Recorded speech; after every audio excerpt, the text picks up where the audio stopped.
चलो ये क्वेश्चन देखते हैं। Only one option is correct. A smooth sphere A is moving on a frictionless horizontal plane with angular speed omega and centre of mass velocity v. It collides elastically and head on with an identical sphere b at rest. Neglect friction everywhere. After collision their angular speeds are omega a omega b. तो omega a बड़ा है, omega b बड़ा है, या फिर equal है, या फिर omega a is equal to omega, omega b is equal to omega. तो आपके पास स्पीयर है एक, फ्रिक्शनलेस है ये प्लेन, एक फ्रिक्शनलेस प्लेन पे जा रहा है, राइट। इसको एक वेलोसिटी v है सेंटर ऑफ मास की, और ओमेगा से जा रहा है।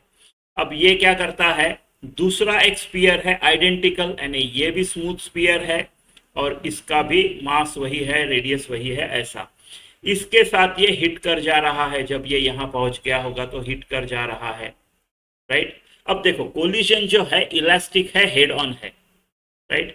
मतलब जो ट्रांसलेशन पार्ट लोगे उसमें क्या हो जाएगा, दो इक्वल मासेस, जब दो आइडेंटिकल मासेस जब इलास्टिकली हेड ऑन कोलाइड होते हैं तो वो वेलोसिटी एक्सचेंज कर देते हैं। तो अभी इसका वेलोसिटी v हो जाएगा, इसका 0 रहेगा। एक ये है। अब ये ओमेगा से घूम रहा था, उसका क्या करें, राइट।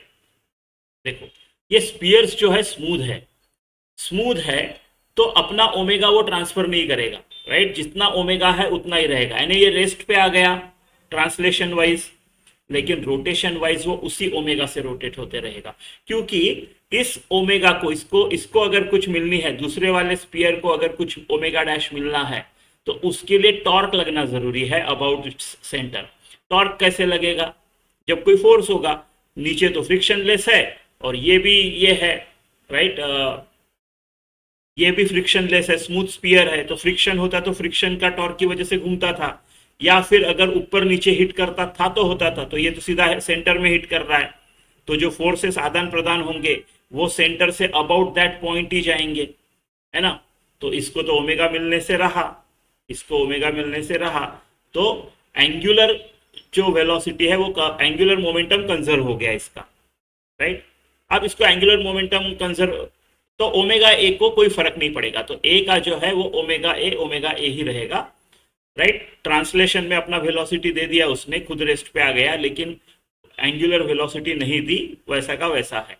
इसको आप कंजर्वेशन ऑफ एंगुलर मोमेंटम से भी कर सकते हो। इसको ओ बोल दिया क्या मैंने, चलो इसको पी बोलते हैं, इसका सेंटर चलो सी एम बोलते हैं। About this centre of mass of a अगर मैं एंगुलर मोमेंटम देखूं तो कंजर्व होगा, राइट। जैसे मैंने बोला ये हिट करेगा, आदान प्रदान होगा, लेकिन that force will go through the centre of मास, तो अबाउट सेंटर ऑफ मास उसका टॉर्क नहीं आएगा। ये फ्रिक्शनलेस है, ये भी स्मूथ है, तो इनके फ्रिक्शन के भी टॉर्क नहीं आएंगे, टोटल टॉर्क इज 0।